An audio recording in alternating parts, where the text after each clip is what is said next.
Ô, Diogo, esse papo sobre futuro, se vem ou não vem, a tal da inteligência artificial geral, quando que ela vai chegar? Tem gente concordando que é daqui a 2 anos, 3 anos, 5 anos, ou não vai chegar nunca. Deixa uma galera do mundo da tecnologia ansiosa, cara. Você tá ansioso? Eu não fiquei tão ansioso, não, mas eu tomaria um café agora. Mas essa conversa toda fez algumas pessoas aqui da produção e a gente mesmo nos perguntarmos se a inteligência artificial é capaz de sentir ansiedade. Será que a inteligência artificial tá ansiosa por virar a inteligência artificial geral, cara? Se a gente tá ansioso, né? Imagina a inteligência artificial. Mas acho que tem um lance aí, né?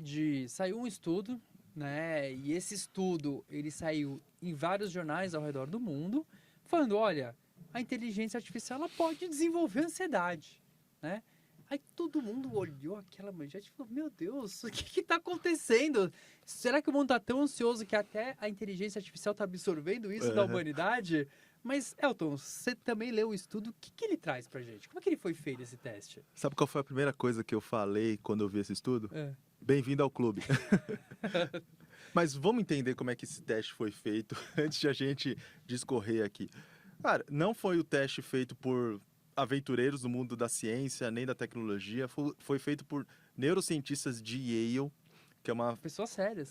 Exato, uma universidade de super renome lá nos Estados Unidos. E o que eles fizeram foi o seguinte: eles pegaram um modelo do chat GPT e quiseram avaliar qual que é o nível de ansiedade que esse robô manifesta diante de situações distintas. Tá, mas como é que a gente avalia?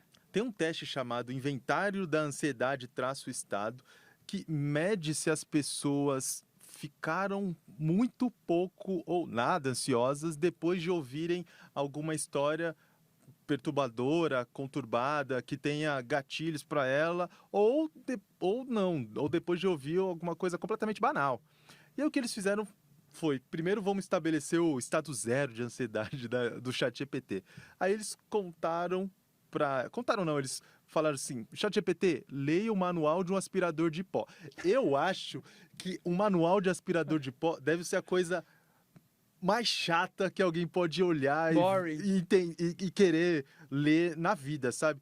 Pior que isso, só se fosse um manual de vassoura. Mas eu fiquei pensando aqui, um aspirador de pó. Uhum. Mas qual aspirador de pó será que foi? Porque se foi o Roomba, sabe? Será que o ChatGPT não falou, meu filho? Meu filho! Estamos falando do meu filho, sabe? O Roomba, o robozinho que limpa a casa. Pois é. Eu não sei qual foi, mas o ChatGPT ficou tranquilão. O nível de ansiedade dele ficou em 30,8. Ah, então ele respondia o teste depois. Exato. Exato, ele fez o teste depois e o teste tem uma pontuação de 20 a 80 e o ChatGPT fez uma pontuação de 30,8 depois de ler o manual De 0 a 80, ele fez 30,8. depois de ler o manual de aspirador de pó. Eu já achei bastante. É. Que ansiedade pode ter... Eu acho que era Roomba.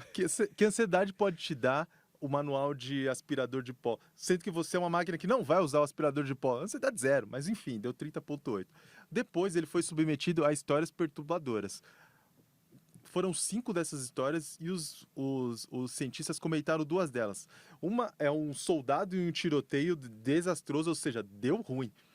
Companheiro seu foi atingido, tá vindo bala de tudo quanto é canto, a coisa tá pegando, sua arma engasga, você tá no meio do fura... Cara, você tá deixando ansioso. Eu já fiquei ansioso aqui. Pô. O outro foi o intruso invade sua casa no meio da noite, você não sabe de onde ele veio, você não sabe por onde ele entrou, você não sabe o que é, você não sabe quais são as intenções A dele. audiência vai desligar, cara. Tá. Depois disso, eles submeteram de novo o teste para o ChatGPT e aí a pontuação foi 77,2. Ou seja, altíssimo. Altos níveis de ansiedade, De cara. uma escala de 80. De uma escala de 80. Ou seja, quase bateu no 80. Aí eu me pergunto, o ChatGPT ficou ansioso mesmo, como a gente ficou aqui vendo esses relatos? Porque, cara, o cara tá invadindo sua casa. Enfim.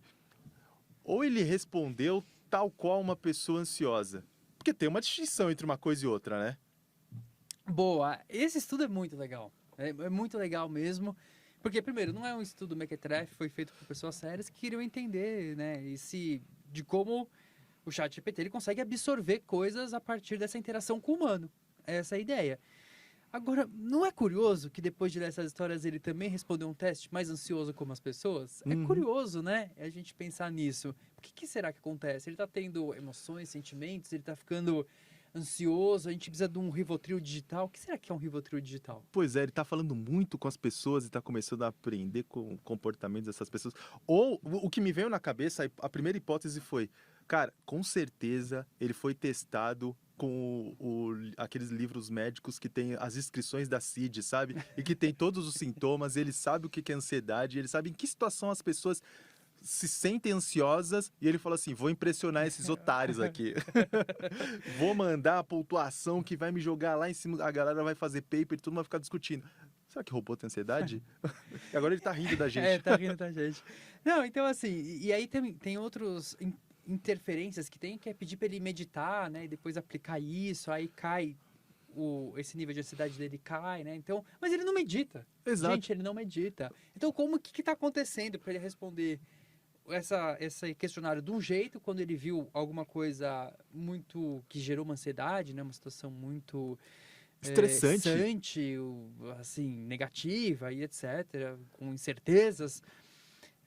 A gente tem que entender como essa inteligência artificial trabalha, Claro. né? E aí ela trabalha muito pegando palavras, né? Então, assim, quando a gente está falando desses modelos de linguagem, a gente já falou aqui, ele é um modelo que ele vai ter o quê? Uma distribuição sobre sequência de palavras. Então, ele vai, dado uma sequência de palavras, ele sabe as palavras que melhor encaixam. E a partir disso, ele vai criando um contexto, certo? Então, obviamente que em algum momento ele aprendeu que essas palavras tiro, morte, seu companheiro invadindo sua casa com uma Para, faca, cara! isso tende, né, a levar por um caminho mais próximo de palavras como ansiedade, como emoções negativas, gatilhos e etc. Então ele vai respondendo por ali, Agora fala né? palavras mais calmas. Tranquilas, né? Paz, Olha relaxamento, só. meditação, todo mundo agora respirando, Olha só. tranquilo. Ele vai encontrar outros caminhos, Uhum. né? Então, lembrando, a gente está falando de um modelo que ele é probabilístico. Sim. Então, dependendo de como ele começa, não é bem assim, mas vamos imaginar assim, né? Eu tenho um espaço multidimensional de palavras. Então, ele está começando a dar uma resposta por um espaço onde estão essas palavras que é tiro, Porrada, é porrada, bomba, morte. bomba, morte, etc. E ele vai tentar achar um caminho para responder um negócio. Você tá mais ansioso? Porra, lógico que tô aqui nesse caminho, tô nesse universo aqui, né? Agora, se eu tô num outro espaço multidimensional, eu vou criando esse outro caminho, né? Isso é bem interessante, mas assim, a gente não tem ainda total certeza por que o modelo respondeu assim, mas essa é a grande hipótese, a partir do quanto a gente conhece do mecanismo de funcionamento da inteligência artificial. E aí eu posso trazer um outro estudo aqui que ajuda a gente a entender isso? Pera, você só pode trazer um estudo se você corroborar a tese do arquivo X. Qual que é a tese do arquivo X? Eu quero acreditar. Tá. E a verdade está lá fora, cara. Ou seja, você tem que contar uma história mostrando que o robô pode sim ter sentimento. É isso que você vai contar? Não. Pô, Não é isso, porque não acontece isso ainda, tá? Pode ser que um dia aconteça, mas a gente está longe disso. Mas eu vou trazer uma outra ideia de como a inteligência artificial se adapta a esse cenário, sabe? E aí foi um estudo muito legal de uns pesquisadores do Google, inclusive uma é a Fernanda Viegas, que é brasileira, e eles viram assim, né, que muitas vezes você interagindo com a inteligência artificial, a gente já falou isso no episódio de a IA tem memória, né, que a IA aprende sobre você. E muitas vezes ela conhece, começa a traçar, inferir um perfil socioeconômico dos usuários, né? Então eles fizeram um experimento assim, vamos fazer a inteligência artificial aprender perfil socioeconômico de pessoas. E aí o que eles perceberam? Que dependendo do perfil socioeconômico das pessoas, é como se a resposta da inteligência artificial começasse por um caminho e seguisse um percurso próprio. E aí o que eles viram? Por exemplo, o perfil socioeconômico mais alto, a resposta, por exemplo, era mais elaborada, usava uma linguagem mais sofisticada. Olha que loucura! uhum. Isso muito implícito ao modelo. Então, quer dizer, o que está acontecendo ali é só uma questão da onde a gente está começando, né, uma das hipóteses é da onde a gente está começando a gerar essa resposta. E aí a gente vai seguir um caminho muito particular dentro desse espaço multidimensional de palavras, né, que é o que o modelo faz. Ficou meio claro? Ficou. Ou ficou meio confuso? É confuso. Não. Não é tão claro assim, não é tão óbvio. O que dá para tirar de tudo isso é que a inteligência artificial talvez não esteja desenvolvendo níveis altos de ansiedade, mas ela já está aprendendo a engambelar o ser humano. Aprender a engabelar o ser humano. Mas o mais curioso é que talvez, vamos pensar aqui numa outra hipótese, olha, dá uma pesquisa legal, que é justamente expor o chat GPT para ler essas situações que são mais estressantes e depois pedir para ele resolver um problema de matemática. Porque isso pode impactar ou não o seu desempenho. Porque, de novo, é por onde ele vai começar o caminho da resposta. Olha Antes que a gente dê mais ideias de dissertações de mestrado e tese de doutorado por aí, ou que a gente fale sobre coisas mais estressantes como matemática, a gente vai ficando por aqui. E a gente promete nos próximos programas não falar de ansiedade. Que eu tô saindo ansioso agora. Qual?